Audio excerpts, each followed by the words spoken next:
Oh, for the wings of a dove. Far away would I roam. In the wilderness build me a nest, and remain there forever at rest. I heard that once, and it sums up a feeling we all have at some point in our lives, where you just want to get away. Abandon responsibility and let the wind blow you somewhere else. These are the moments in life where you run into the major hurdles, the definitive struggles and significant crossroads that test the very core of who you are.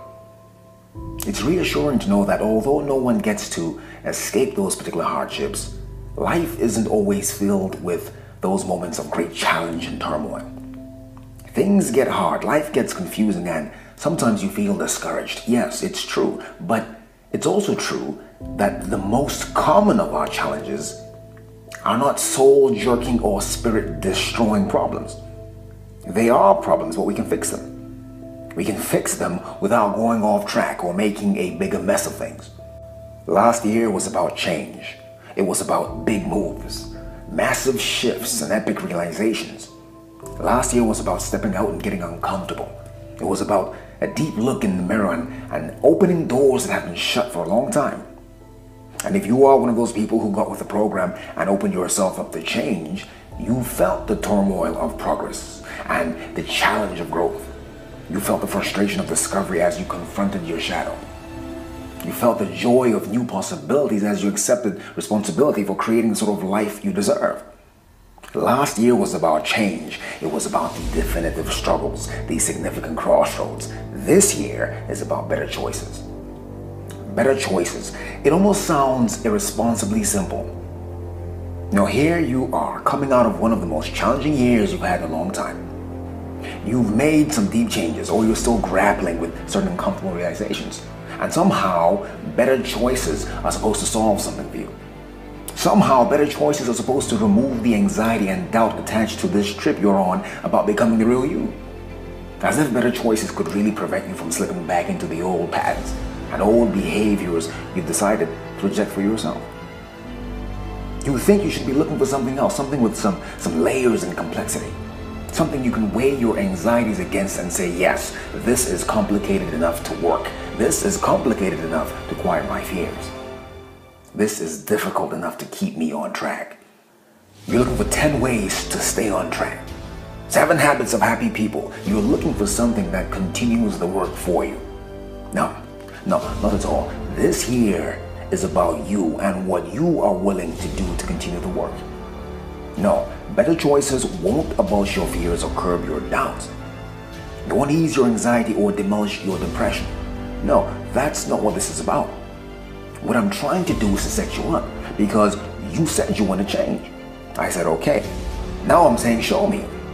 Show me what you're willing to do. I'm trying to set you up like that so you can show me something, so that you can prove something else to yourself. Better choices aren't magic.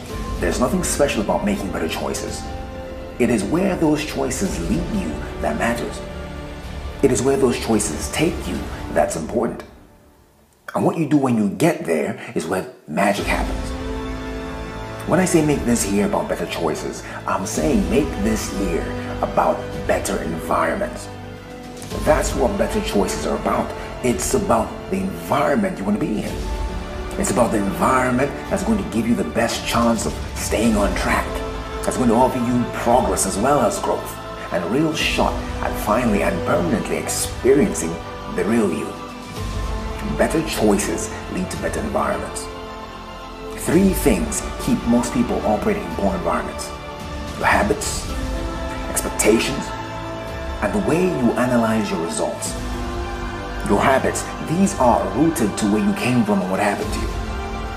I can tell from your habits that the trust issues that started when you were a kid are still with you. Your expectations are the conclusions of your habits. You won't let people get close to you, so your conclusion is that people won't stay. The way you look at your results is based on your expectations. There's a reason you believe that you can't rely on anybody. This isn't just about trust issues. I'm talking about your quirks. I'm also talking about your insecurities and other self-esteem issues. These are the areas in your life where better choices are going to be crucial. Your habits, your expectations, and your results. Better choices around your habits. Habits don't have to be permanent.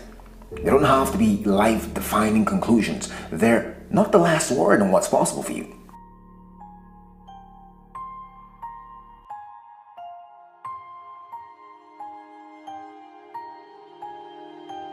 So you can change them, you can end them, you can create better ones. What is a better choice you can make when things don't go your way? You have a habit of catastrophe thinking. What's a better choice? Better choices around your expectations. Whether or not you know it, what you expect determines how you behave. So your expectations are sabotaging the results you're producing in your life. You expect him to leave. You expect her to cheat. How do you think you're going to behave? What is a better choice you can make when you're having doubts?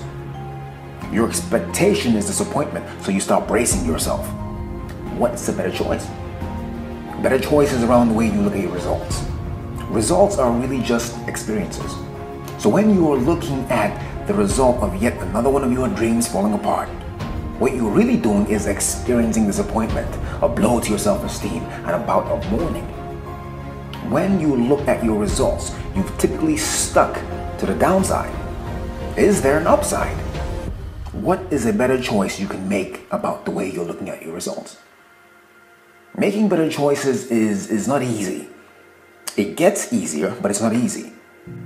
But better choice by better choice. What opens up for you is a new environment. You've been trying to work on your anger in the wrong environment. That's why you're not making any progress.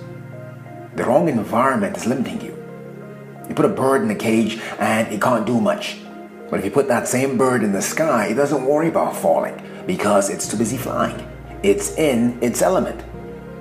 I wonder who you'd become if you spent 12 months in the right environment. I wonder what amazing things you could do if you spent the rest of your life in your element. The reason I want you in your right environment is not because I want you to experience perpetual ease. No, it's because the right environment will provide the right sort of encouragement. Pressure is a form of encouragement. The wrong pressure can land you in prison, but the right pressure can create a diamond. Better choices will put you in better environments, and better environments will produce the right sort of pressure. Do you know what happens when ordinary or common meets the right sort of pressure? Well, let me tell you, it's extraordinary. Look at helium. Helium is the second most common element in the entire universe. At room temperature, helium is a gas. But if you add the right sort of pressure, if you make it really cold, it becomes liquid. Add more pressure, make it even colder to just above absolute zero, and something magical happens. Something special happens. It becomes a superfluid. That means that it can't be contained. It went from gas to liquid sitting in a cup.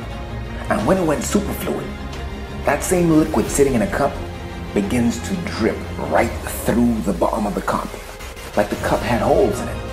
There are no holes in the cup. It's just that the cup can't hold the superfluid.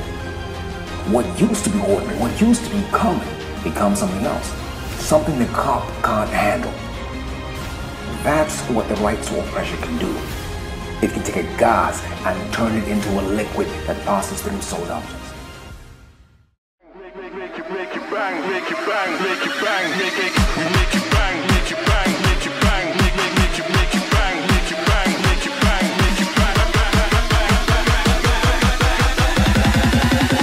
bang. We make it bang, blood.